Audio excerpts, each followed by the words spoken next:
morning, students.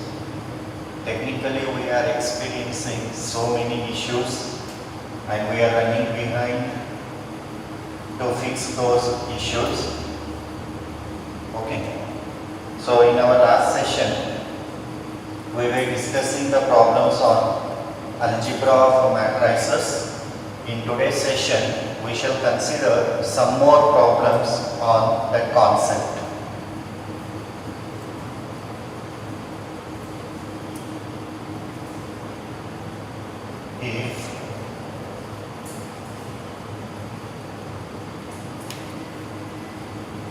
If A equals to 3 minus 2, 4 minus 2 and I equals to 1, 0, 0, 1, then find K such that A square is equal to K into A minus 2I. In this problem, we are supposed to find out K value using this particular equation, that is A square equal to Ka minus 2I. If I want to use this equation to find out K value, first I need to know A square matrix. So first we shall find out A square matrix. A square matrix is written as A into A matrix. So in the place of A, write down the matrix given to you.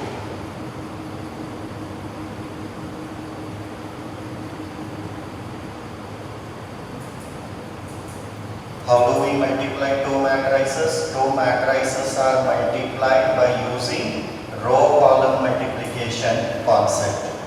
To write down the first element A11 of the product matrix, we multiply the elements of first row with corresponding elements of first column and add the products. Right? So 3 into 3, 9. Minus 2 into 4, 8. So we are multiplying elements of first row with the corresponding elements of first column and adding the product. So 3 3s are 9, minus 2 into 4, minus 8. To write down A12 of the product matrix, choose first row of the first matrix, second column of the second matrix. Multiply the corresponding elements and add them. So 3 into minus 2, minus 6. Minus 2 into minus 2. This is plus 4. Okay. Next. Second row, first column. 4 3s are 12. Minus 2 into 4, minus 8. Second row, second column. 4 into minus 2. Minus 8, minus into minus plus, 2 goes on 4. Okay. So 9 minus 8 is 1, minus 6 plus 4 is minus 2, 12 minus 8 is our 4, minus 8 plus 4 is minus 4. This is our A square matrix. Okay. Now I will consider the given equation. Consider what equation we are given? A square equals to K into A minus 2I. See, in the question we are asked to find out K value using this equation. To use this equation, first what I have done? I have found out A square matrix. Now I am using this equation. So in the place of A square, I will write down A square matrix 1 minus 2, 4 minus 4 is equal to K into A matrix 3 minus 2, 4 minus 2, minus 2 into I matrix is 1 0 0 1.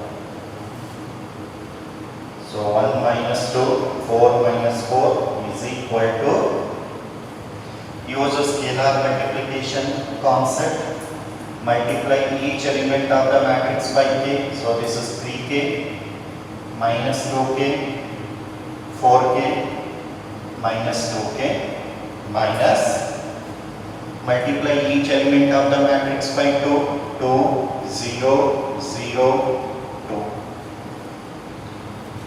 So this is 1 minus 2, 4 minus 4 is equal to, at right hand side we will subtract these two matrices. How do we subtract two matrices? By subtracting the corresponding elements. So what do we get? 3k minus 2 minus 2k minus 0, 4k minus 0 is our 4k, this is minus 2k minus 2. Okay. So now to find out k value, we will use the definition of equality of matrices. Between these two matrices there is sign of equality. So to find out value of k, we will use the definition of equality of matrices. By the definition of equality of matrices, what we can do? We can compare the corresponding elements. So I will take 1 equals to 3k minus 2. See, even you can take minus 2 is equal to minus 2k. Okay. Even you can take 4 equal to 4k to find out k value. You can compare any corresponding element to find out the value of k. So here I have taken 1 equals to 3k minus 2. So this becomes, if I take this minus 2 to the left side, 3 equal to 3k. Then what is k value? K value is equal to 1. Okay. So this is how we find out the value of k in this problem.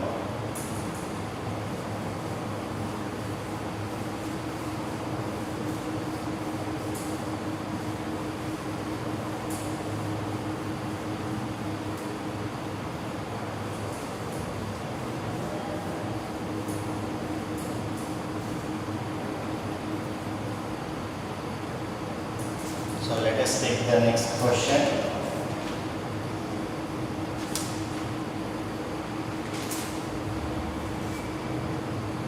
If A equals to cos theta, sin theta, minus sin theta, cos theta, this is A matrix given to us, then prove that A raised to n is equal to cos n theta, sin n theta, minus sin n theta, cos n theta, where n belongs to capital N. Okay. Look at the question and try to understand what we are supposed to prove and what we are given. We are given A matrix. Using this A matrix, we are supposed to prove that A raised to n is equal to the matrix with elements cos n theta, sin n theta, minus sin n theta, cos n theta, where small n belongs to the set of natural numbers. So in our PUC first year, we have learned the concept, principle of mathematical induction. Whenever we are asked to prove any mathematical statement true for all natural numbers, we always use method of mathematical induction. I will repeat my sentence. Whenever we want to prove any result true for all natural numbers, we always use the method of mathematical induction. So first I will mention it. We shall prove required result by using principle of mathematical induction. You always need to remember this point whenever we want to prove any mathematical statement true for all natural numbers. We always use mathematical induction principle. Okay. So this is the mathematical statement which I am supposed to prove. So that mathematical statement I will denote as P of n. What is this P of n? P of n stands for the mathematical statement involving natural numbers. Okay. So what is the mathematical statement we are supposed to prove? Pn such that a raised to n is equal to cos n theta sin n theta minus sin n theta cos n theta. This is the mathematical statement we are supposed to prove. I have taken it as P of n. Okay. So what is our step 1 of the mathematical induction? So we need to verify whether given mathematical statement is true or false by putting n equals to 1. Yes. So first what we will do? We will put n equal to 1 and we will verify whether P of 1 is true or not. So I will take left hand side. I need to verify whether result is true or not by putting n equal to 1 in LHS and RHS. So in the place of n you are putting 1. So it becomes what? A. Our LHS is A. So I will take now RHS. In the place of n we will put as 1. So this is cos theta sin theta minus sin theta cos theta. So don't you think this is also A which is given in the question? So in the right hand side, when you put n value as 1, again you get same A matrix. So LHS is equal to RHS. Therefore, P of 1 is true. This is the first step of our mathematical induction. So what is our step number 1? We need to put n equal to 1 in LHS and RHS. If we get LHS equal to RHS, then mathematical statement is true for n equals to 1. That is P of 1 is true. Now step number 2. So in step number 2, what do? We assume that P of n is true for n equal to k. Right? In the second step, we assume that given the mathematical statement is true for n equals to k. So we can write P of k, a raised to k is equal to cos k theta sin k theta minus sin k theta cos k theta. So I will call this as equation number 1. You need to know the steps that we follow to prove a mathematical statement is true using the principle of mathematical induction. The very first step is we will put n equal to 1 in the left hand side and right hand side in the given mathematical statement. If I get LHS equal to RHS, we say that mathematical statement is true for n equal to 1. This is step number 1. Step number 2 says we need to assume that given mathematical statement is true for n equal to k where k is a natural number. So in the second step, in the place of n, we need to write k. Okay. So what is our step number 3?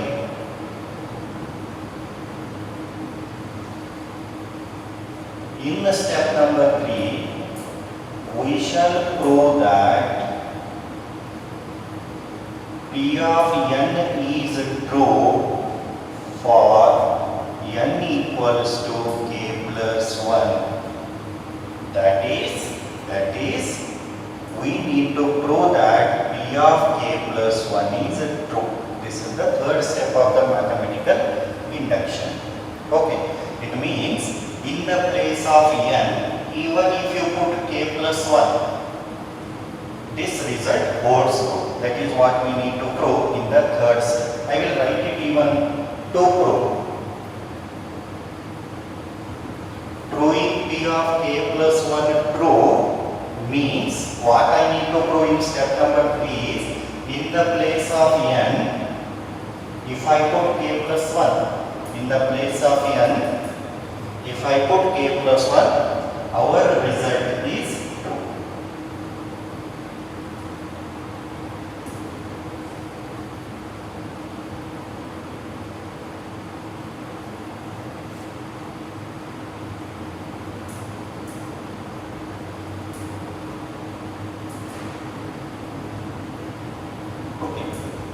So I am getting my point. I hope step 1 is very clear to everyone. So in the place of n in LHS and RHS, we will put n equal to 1 to conclude that P of 1 is true. In the second step, we will assume that given mathematical statement is true for n equal to k, where k is a natural number. In the third step, we need to prove that in the required result, if I am going to change n to k plus 1, then also our result is true. This is what I need to prove. In Kannada, we used to say sadhaniya. This is what I need to prove. Now I will prove it. Let a raised to k plus 1 equal to this matrix. Okay.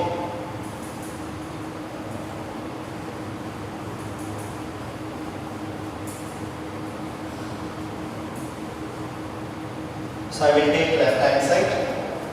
What is left hand side? A raised to k plus 1. I need to prove that a raised to k plus 1 is equal to this matrix. Okay. So by using laws of indices, a raised to k plus 1 can be written as a raised to 1 into a raised to k. Since base are same, we add the power, so we get again k plus 1. Right? So I have taken left hand side of this step number 3, which I need to prove, which is a raised to k plus 1. By using laws of indices, a raised to k plus 1 is written as what? A raised to 1 into a raised to k. Already A matrix is given to us, which is cos theta, sin theta, minus sin theta, cos theta into. In step number 2, we have assumed that P of n is true for n equal to k. So in the place of a raised to k, by using step number 2, in other words using equation number 1, a raised to k, how can I write? Cos k theta, sin k theta, minus sin k theta, cos k theta. Okay. Now let us multiply these two matrices using row column multiplication concept. It becomes cos theta into cos k theta plus into minus minus sin theta into sin k theta. First row, first column, corresponding elements are multiplied and products are added. First row, first column. Now first row, second column. First row, second column. So this becomes cos theta into sin k theta plus sin theta into cos k theta. First row, first column to get A11 of the product matrix. First row, second column to get A12 of the product matrix. Next. Second row, first column, minus into plus minus, sin theta into cos k theta, plus into minus minus, cos theta into sin k theta. Second row, second column, this becomes minus sin theta into sin k theta, plus cos theta into cos k theta. Okay.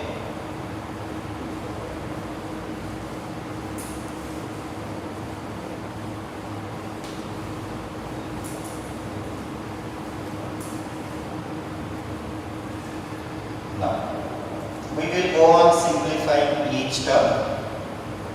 In chat box, a student Ramesh suggested me to use trigonometric ratios of compound angle formally using A and B as the angles. Okay. So instead of taking x and y as the angles, today I will take A and B as the angles. Look at the very first term here. Don't you think these terms are going to form a formula? Which formula? Cos A, cos B minus sin A, sin B. Do you remember this formula? Cos A, cos B minus sin A, sin B. Which formula is it? It is cos of A plus B. So in the place of A we are having theta, in the place of B we are having k theta. So we will use cos A cos B minus sin A sin B as cos of A plus B. So first term will become cos of A is our theta plus B is our k theta. Okay. Let us take the next term. See. Do you think this is also a formula? Which formula? Let us try to understand the terms. One sine and one cos is there. One sine, one cos with plus sign. So we will come to know that it is sine of A plus B.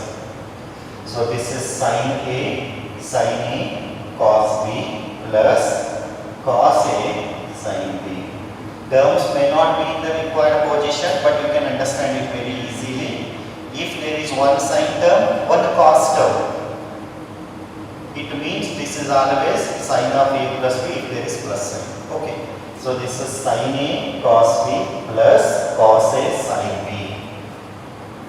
Sine A cos B plus cos A sin B. This is nothing but our sine of A plus B.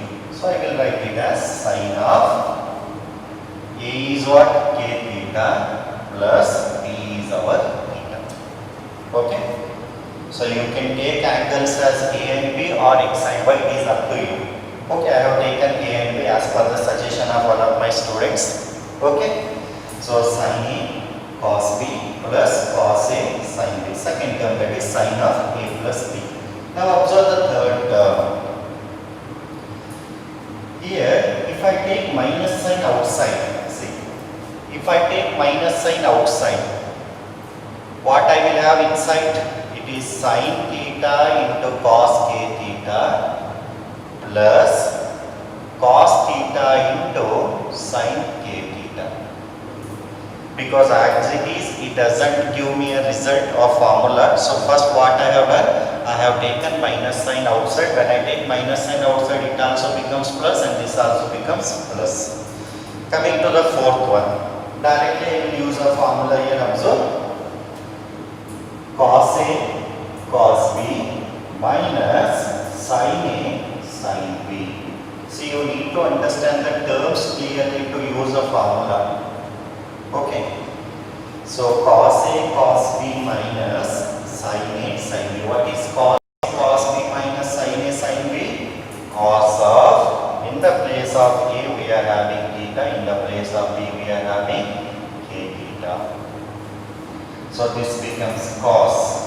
If I take theta common, this is cos of k plus 1 into theta. If I take here also theta outside, it is sine of k plus 1 into theta. See, when we have taken minus sign outside here, now it has become a formula sine A cos B plus cos A sin B. What is sin A cos B plus cos A sin B? That is sine of A plus B minus sine of A is theta, B is A theta.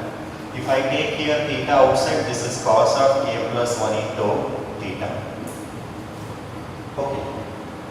So this is cos of k plus 1 into theta, sine of k plus 1 into theta, minus sine of, if I take theta outside, this is 1 plus k into theta. This is cos of k plus 1 into theta. Don't you think this is the right hand side which I wanted in step number 3? I have kept it for the reference. This is what I wanted at the right hand side. I have taken LHS as a raised to k plus 1. Observe here.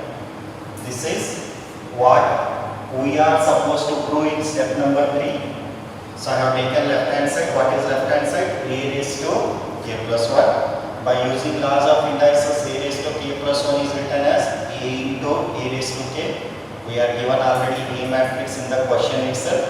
In step number 2, we have assumed that P of k is true. Hence, a raised to k is written like this. Using equation number 1, we have multiplied the two matrices and later we have simplified each term by using trigonometric functions of compound angle formulae. So finally, I have obtained RHS. Okay. So this tells me that therefore P of n is true for n equals to k plus 1. Okay.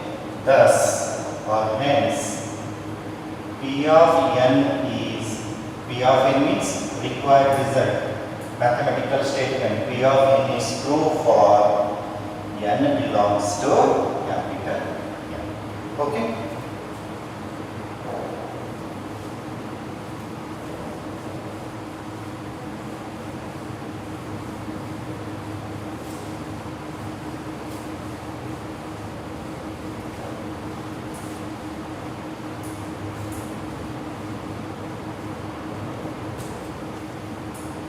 Next question.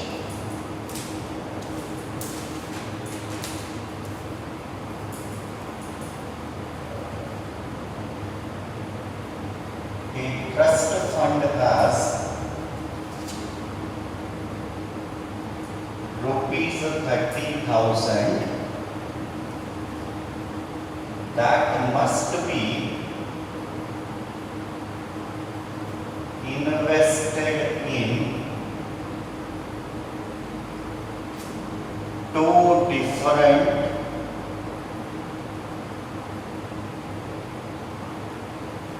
types of bonds. This is the question. The first bond pays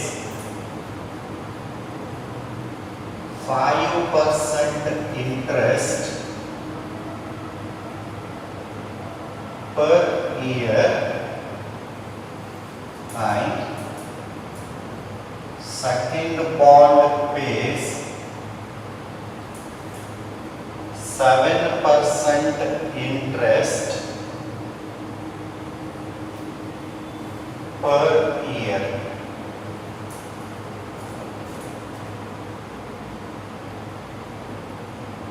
Using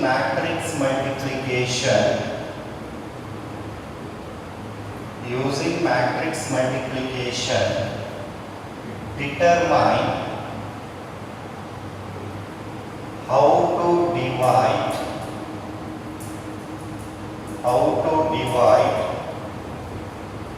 rupees 30,000 among the two types of bonds if the trust fund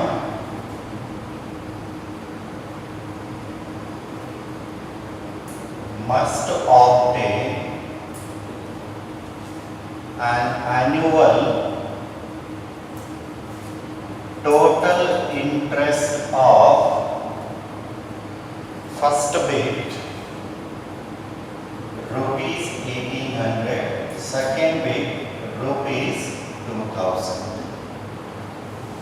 This is the question. First we will try to understand the data in the question. So totally trust is having a fund of rupees 30,000. This is the net amount that trust is having, rupees 30,000.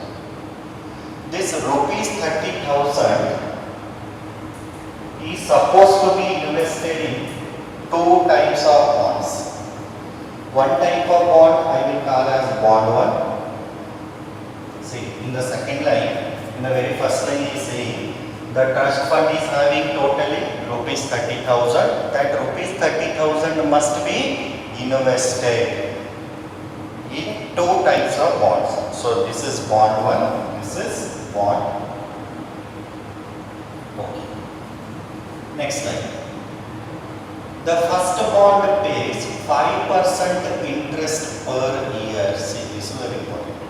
So if you are going to invest any amount in bond 1, you are going to get an annual interest of 5%. Interest means buddy. At the end of the year, whatever the amount you keep, for that they will give you 5% interest. Okay. So if you are going to invest amount in bond 2, annually the rate of interest is 7% per year. This is rate of interest. ನಾವು ಎಲ್ಲ ಹಳ್ಳಿ ಕಡೆ ಹೇಳ್ತೀವಲ್ಲ, ಬಡ್ಡಿಗೆ ರೊಕ್ಕ ಕೊಡ್ತೀವಿ. ಎಷ್ಟರಂಗ ಬಡ್ಡಿ? ವರ್ಷಕ್ಕೆ 5 ರಂಗ, ಇಲ್ಲಿ ವರ್ಷಕ್ಕೆ 7 ರಂಗ. Okay. Next, using matrix multiplication. So here we are going to use matrix multiplication concept. Using matrix multiplication, determine how to divide rupees 30,000 among the two types of bonds if the trust fund must obtain an annual total interest of rupees 1,800. So what we are supposed to do here is, we need to think how to divide this rupees 30,000 among these two types of bonds if you want to get total interest as 1,800 in the first bit, and in the second bit total interest you must get is 2,100. It means ನಿಮಗೆ ಏನಾದರೂ ವರ್ಷದ ಕೊನೆಯಲ್ಲಿ 1,800 ರೂಪಾಯಿ ಬಡ್ಡಿ ಬರಬೇಕಂದ್ರೆ, try to understand, ವರ್ಷದ ಕೊನೆಯಲ್ಲಿ ನಿನಗೇನಾದರೂ 1,800 ರೂಪಾಯಿ ಬಡ್ಡಿ ಬರಬೇಕು ಅಂದರೆ ಬಾಂಡ್ 1ನಲ್ಲಿ ಎಷ್ಟು ಅಮೌಂಟ್ ಇನ್ವೆಸ್ಟ್ ಮಾಡಬೇಕು, ಬಾಂಡ್ 2ನಲ್ಲಿ ಎಷ್ಟು ಅಮೌಂಟ್ ಇನ್ವೆಸ್ಟ್ ಮಾಡಬೇಕು ಅಂತ ಫಸ್ಟ್ ಬಿಟ್ನಲ್ಲಿ ಕೇಳಿದ್ದಾರೆ. ಅದೇ ಥರ ಸೆಕೆಂಡ್ ಬಿಟ್ನಲ್ಲಿ ಈ 30,000 ರೂಪಾಯಿ ನಿನಗೇನಾದರೂ ವರ್ಷದ ಕೊನೆಯಲ್ಲಿ 2,100 ರೂಪಾಯಿ ಬಡ್ಡಿ ಬರಬೇಕಾದ್ರೆ, ಎರಡನೇ ಬಿಟ್ನಲ್ಲಿ ಈ 30,000 ರೂಪಾಯಿಗೆ ವರ್ಷದ ಕೊನೆಯಲ್ಲಿ ನಿಮಗೆ 2,100 ರೂಪಾಯಿ ಬಡ್ಡಿ ಬರಬೇಕಂದ್ರೆ ಈ 30,000ನಲ್ಲಿ ಎಷ್ಟು ಅಮೌಂಟನ್ನು ಬಾಂಡ್ 1ನಲ್ಲಿ ಇನ್ವೆಸ್ಟ್ ಮಾಡಬೇಕು, ಎಷ್ಟು ಅಮೌಂಟನ್ನು ಬಾಂಡ್ 2ನಲ್ಲಿ ಇನ್ವೆಸ್ಟ್ ಮಾಡಬೇಕು ಅನ್ನೋದು question. Is it clear? Okay. So right now I do not know to get total interest as rupees 1,800, how much amount I need to invest in bond 1 and bond 2. We will move with the assumption. We will assume that out of rupees 30,000,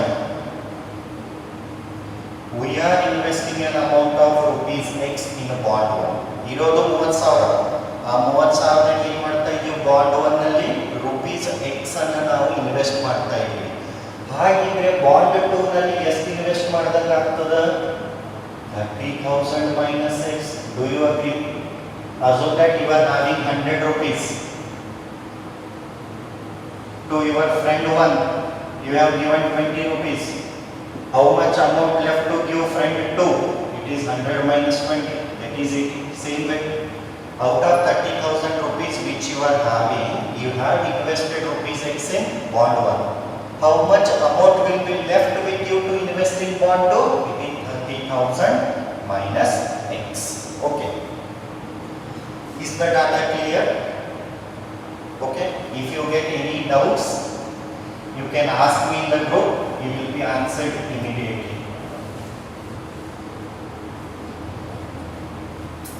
Solution: let rupees X be invested in bond 1.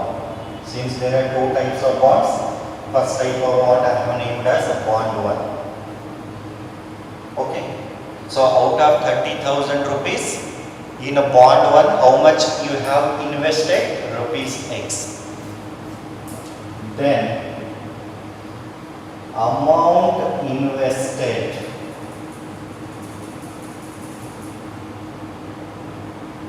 in bond 2 is 30,000 minus X. x.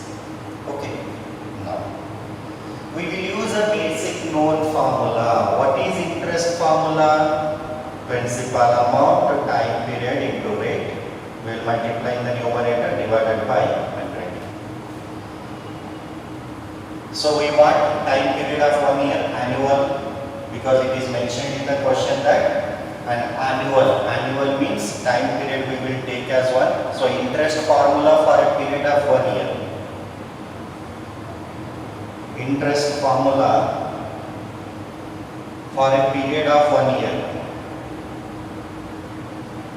So it becomes I equals to T will become what? P into R by 100. So now I will write down two matrices. One has P matrix. So P is what? Principal amount. Now amount is the interest ಮಾಡ್ತಾ ಇದ್ದೀವಿ ಎರಡು bonds ಗಳಲ್ಲಿ. So I will write down it in the form of a matrix. See, we are going to solve this problem using matrix multiplication. So I need to express each information as a matrix. So amount invested, that is P. So in the bond 1 we have invested X rupees. In the bond 2 we have invested 30,000 minus X rupees. This is P matrix. Next what I need to write down? R by 100 matrix. R means rate of interest. So what is the rate of interest if you are going to invest in bond 1? 5%. Rate of interest for the bond 2 is 7%. So P is what? P matrix denotes what? Amount invested. And rate of interest by 100. So first bond 5%. 5 by 100 is 0.056. R by 100. We are using this formula here. Okay. So first in the first bond rate of interest is 5%. By 100 is 0.05. 7%, 0.07. Okay. So we will answer for the first bit. In the first bit, what is the total interest I want? I want total interest as 1800. So ನೀನು ವರ್ಷದ ಕೊನೆಯಲ್ಲಿ ಎಷ್ಟು ಬಡ್ಡಿ ಬೇಕು ಅಂತ ಹೇಳಿದಾನೆ first bit ನಲ್ಲಿ 1800. I means interest ಬಡ್ಡಿ. ಸೊ ಎಷ್ಟು ಬಡ್ಡಿ ಬೇಕು ನನಗೆ ವರ್ಷದ ಕೊನೆಯಲ್ಲಿ 1800 ರೂಪಾಯಿ ಬೇಕಲ್ಲ. ಸೊ I ಪ್ಲೇಸ್ ನಲ್ಲಿ ಏನು ಬರೀತೀವಿ? 100. Okay. So this I is nothing but P into R.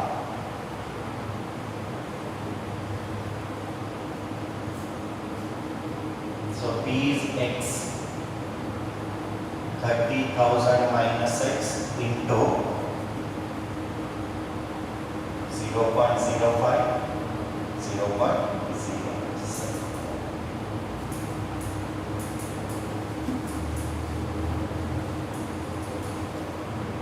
So now inside the matrix, inside the square bracket, write down 1800 is equal to, let us multiply these two matrices. First row, first column, multiply the elements of first row with corresponding elements of first column and add the products. Okay. So what do we get? 0.05 into X plus 30,000 minus X into 0.07. So 1800 equals to, let us simplify. This is 0.05x plus, if you multiply inside this bracket by 0.07, we get 2100 minus 0.07x. So by the equality of matrices, by the definition of equality of matrices, so we can write 1800 equal to 0.05x plus 2100 minus 0.07x. So this is 1800 equals to minus 0.02 into x plus 2100. So finally I will take this to the left side, minus term, so it becomes plus 0.02x equal to 1800 on taking to the right hand side. We get 2100 minus 1800, that is 300. Finally x equal to 300 divided by 0.02, which is 15,000.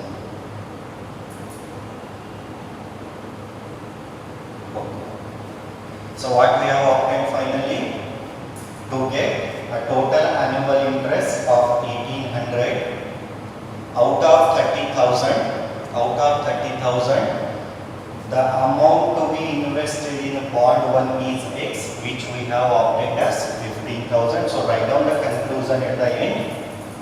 Thus, rupees 15,000 must be invested in bond 1, because X stands for the amount that we are going to invest in bond 1, and that X value we have obtained as 15,000. So I am writing down the conclusion. Thus, rupees 15,000 must be invested in bond 1. Then how much amount we will be investing in bond 2? Totally we are having 30,000. Out of 30,000, 15,000 is invested in bond 1. Then rupees 15,000 will be left, that must be invested in bond. This is the answer for our first bit. So to get the total annual interest of rupees 1800, out of rupees 30,000, 15,000 must be invested in bond 1 and 15,000 must be invested in bond 2. To answer for the second bit, you will be following the same steps. Only the change you need to do is, in the place of interest, instead of 1800, you will write it as 2000. Same steps you will be following. In the first bit, I wanted total interest as what? 1800. To answer for the second bit, in the place of total annual interest, you need to write down 2000. Follow the same steps, you will get the answer. Right? So second bit I am not going to solve it. I will keep it for you. You try this. See, it's very simple. To get the answer for the second bit, what changes you need to do? In the place of 1800, you write down 2000. Then you will get X value as 5,000 and 30,000. This is the amount you will be investing in bond 1, and amount that you will be investing in bond 2 will be 25,000. You attempt the second